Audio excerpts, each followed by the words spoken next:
Olá pessoal, tudo bem? Então vamos começar aqui o experimento 8, né? Agora de ondulatória, em que a gente vai fazer uma medida da velocidade do som. Como? Eu vou apresentar para vocês uma forma fácil de obter tubos sonoros. A gente vai gerar sons de uma frequência variável e vai verificar o fenômeno de ressonância do som que eu emito com o tubo sonoro do estado fundamental. E a gente varia o comprimento do tubo, né? E com isso a gente consegue obter uma medida indireta da velocidade do som aqui em casa. Beleza? Então, quais são os seus materiais que a gente vai utilizar? Como um tubo sonoro, eu vou usar a minha proveta que eu usei outro dia, ok? Então, basicamente, ela tem aqui um comprimento e ela vai ser um tubo sonoro. Como é que eu vou variar o comprimento desse tubo, se eu só tenho uma proveta? Basicamente, eu vou usar água. E à medida que eu vou preenchendo essa proveta de água, né, é como se a base dela tivesse cheia de água que começasse daqui e eu teria um comprimento efetivo do topo da coluna de água até o final do tubo. Então isso aqui é o meu comprimento do tubo sonoro em que eu tenho disponível para fazer o ar vibrar. Beleza, então eu tenho o meu tubo sonoro com um comprimento variável, né? Eu controlo o comprimento do tubo variando o tanto de água que tem lá dentro, né? Meço o comprimento com uma régua, que vocês viram outro dia também, certo? Então, bom que é essas coisas que a gente recicla, né? E como é que a gente observa, né? Então, como é que a gente gera, na verdade, sons de frequência variável? Então, você precisa de uma fonte sonora controlável? Não, é muito fácil. Pega o seu smartphone e eu baixei aqui um aplicativo, um gerador de frequências sonoras, né? Então você basicamente coloca lá o som que você quer emitir, tantos hertz, e ele gera esse som. Como a ideia é que você coloque o som bem baixinho, né, para você observar, né, com precisão a sua ressonância, a ideia é que você possa usar aqui o seu fone de ouvido, coloca o seu fone aqui acima da água e abaixo do tubo, por favor, e aí você gera e você varia a frequência e fica aqui com o ouvido na boca do tubo, né, até você perceber que ele ressoa com o som que você gera. Tudo bem? E aí a gente vai observar aqui um pico, né, em uma determinada frequência de ressonância. Tudo bem? Então vamos fazer o experimento. Me acompanha. Deixa eu mostrar aqui como é que a gente vai fazer. Coloquei um pouquinho de água, né, e medi o comprimento aqui do topo da coluna de água até o final da proveta. Eu estou gerando agora sons 264 Hz. Tá? Então eu fiz uma conta para eu já ir mais ou menos perto, né, do valor teórico. Aqui, né, tem um som que eu não consigo ouvir, tá? Que é distância. Vou colocar aqui no tubo, né, e vou colocar o meu ouvido perto, né. Então aqui eu estou conseguindo ouvir alguma coisa. Se eu diminuir aqui 260, eu não escuto nada. Então 263 eu escuto alguma coisa. 266 aumentando. Ó, 268, né? Que vai ser a minha medida de frequência. Parece que tem um máximo de amplitude. Aí vocês estão com o ouvido um pouco treinado. 273, 274, tá? Já é uma coisa aqui que eu não consigo ouvir muita coisa, certo? Então você pode dizer que a sua frequência é 268, mais ou menos 5 Hz, certo? Então esse par, comprimento do tubo e medida de frequência, vai ser uma medida sua. O que a gente vai fazer agora? Vamos variar, diminuir o comprimento do tubo sonoro. Coloco mais um pouco de água e você tem outra medida. Então eu vou fazer isso aqui algumas vezes e montar uma tabela.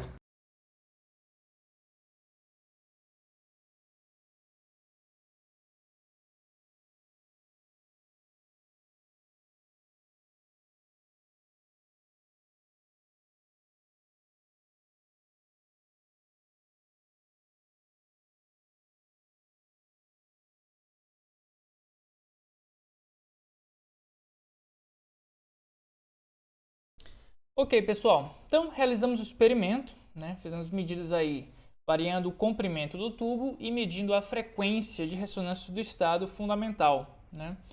Estado principal aí. E aí eu vou apresentar para vocês hoje, né, como fazer um tratamento dessas medidas, desses dados, né, usando um pouco de programação. Tá? Então eu vou usar a linguagem Python aqui no ambiente Jupyter.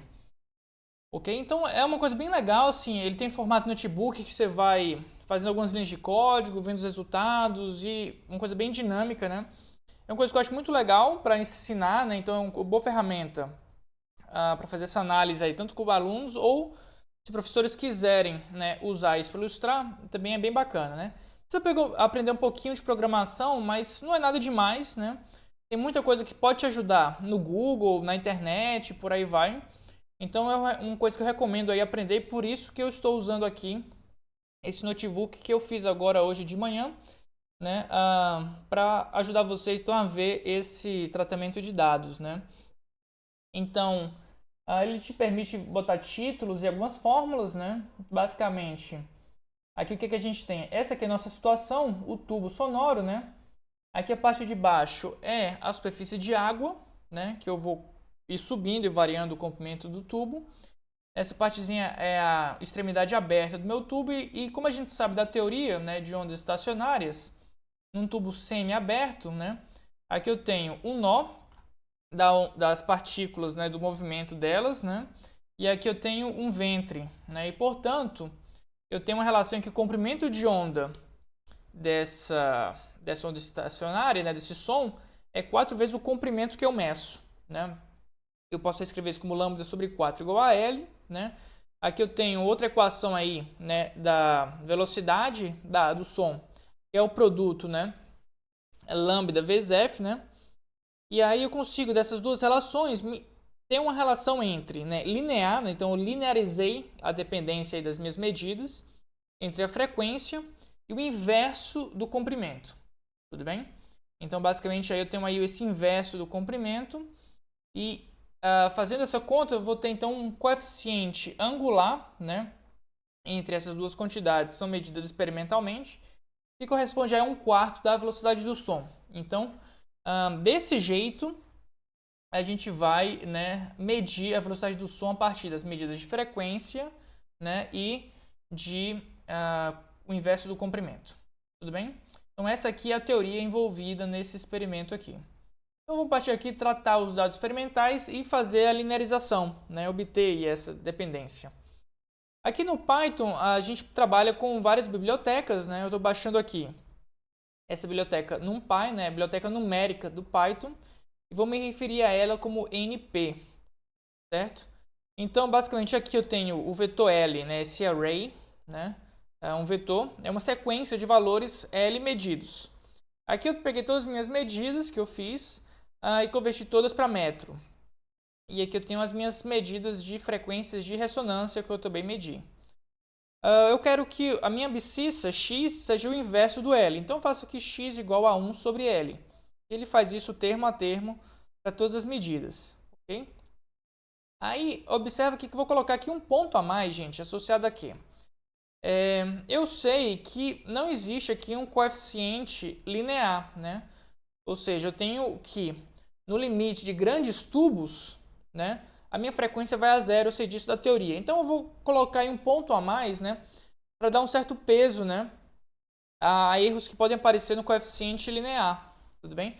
Então eu sei que no limite, né, de L muito grande, ou seja, x igual a zero, eu adiciono então esse ponto zero ao x, eu tenho que a frequência é igual a zero. Eu adiciono a frequência zero ao f, né? E esse sorte é para reordenar os meus valores. Tudo bem? E aqui eu tenho o meu novo valor x e o meu novo valor f, né? Aqui as medidas experimentais.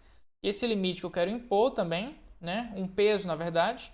E esse f aqui é outro sequência de frequências mais esse f que eu coloquei, tá? Então, com essas frequências aí, x e f, eu vou fazer então meu fit polinomial de grau 1, né? Então, basicamente, estou pegando aqui os dados x, que é o inverso do comprimento, e f, né? Vou fazer um fit polinomial de grau 1, ou seja, vou fitar uma reta por esses pontos, né? E aí o Python faz isso automaticamente para a gente e usa a ideia dos mínimos quadrados. Então, ele faz isso aqui, e devolve para a gente coeficientes A e B, né? O A aqui 79,2 e o B aqui 4,57, né? E basicamente qual que é a fórmula que nós encontramos, né? F igual a x mais b, em que esse A, né, como a gente viu, é um coeficiente angular e, portanto, é velocidade do som sobre 4. E esse B não estava previsto na nossa teoria, né? Esse B aí é um resíduo, né, dos nossos erros experimentais. Então, para tentar diminuir um pouquinho ele, né, eu coloquei esse ponto aí 0 a mais. Tudo bem? Então, basicamente, né, esse aí foi o nosso tratamento de dados, inverter o L, achar o X, fazer a linearização, né, usar o mínimos quadrados para obter aí a nossa reta que passa por entre os pontos. Então, vamos aqui avaliar se essa reta aí é boa ou não, né? Vamos fazer um gráfico, né? Então aqui está como eu faço um gráfico no Python, né? Eu vou baixar aqui agora uma outra biblioteca de plotar gráficos, né? E essa é a biblioteca matplotlib.pyplot, né? Então a biblioteca de plotar gráficos do Python, né? E vou sempre me referir a ela como PLT, né? Então aqui o que eu vou fazer? Vou definir a minha reta, né? Sempre que eu me referir a escrever reta alguma coisa, eu estou querendo me referir à função ax mais b. Né? Então eu defino ela desse jeito aqui no Python. Eu defino aqui dois pontos x, né? Um vai ser o zero e outro vai ser o ponto final. Esse ponto final, eu peguei o inverso de 1,17, que tem a ver com essa medida aqui, o menor comprimento que eu medi, certo? Então peguei esse aqui, né? E aí os meus pontos y da reta, né, vão ser basicamente a função reta que eu defini aplicada a esses pontos x, né? Basicamente estou achando aí a reta, né? Dois pontos definem uma reta, vou plotá-la, né? E aqui está os meus comandos de plotar. Eu vou plotar aqui um conjunto de pontos com esse comando scatter, né? Pontos espalhados na abscissa x e na vertical f, né? Na cor preta. E aí depois eu vou ter que o comando plot, né, em que eu vou plotar a minha reta com os meus pontos x que eu atribuí e os meus pontos y que eu calculei, né, na cor vermelha, né. Aqui eu estou definindo o label, né, o nome do eixo y e do eixo x, né, ou seja, eixo y vai ser frequência em hertz, né, eixo x o inverso do comprimento na unidade metros a menos 1. É sempre bom você, né, quando fizer um gráfico numa Olimpíada ou numa prova qualquer, né, sempre dar nome aos eixos, sempre dar as unidades adequadas, né? E aí, então, olha só, aqui estão os meus pontos experimentais, né, em preto. Aqui está o meu ponto na origem que eu pedi, né, dei uma forcinha aí para colocar e passar perto da origem, né? E aqui a minha reta aí do meu fit linear. Olha como ela passa por entre os pontos, gente, né? Não precisa passar por todos os pontos exatamente, mas passa ali por entre todos eles. Então fica muito bacana aí esse resultado experimental do nosso experimento, né? E é o resultado final que a gente quer obter, né? Qual que é a velocidade do som aí, pelo que apontam os nossos dados? Então vai ser a velocidade do som V 4 vezes o coeficiente angular A, né? E aí eu que transformei no inteiro, né? 316. Então, pelos nossos dados, a gente tem que a velocidade do som é 316 metros por segundo, ok? Qual que é o valor esperado? Né? Uma coisa entre 330 e 340. Mas lembra que no experimento, né, no laboratório, você sempre tem erros associados. Então nós temos poucas medidas, só 5. Você pode fazer mais medidas. Você pode aumentar a variação de comprimentos, né?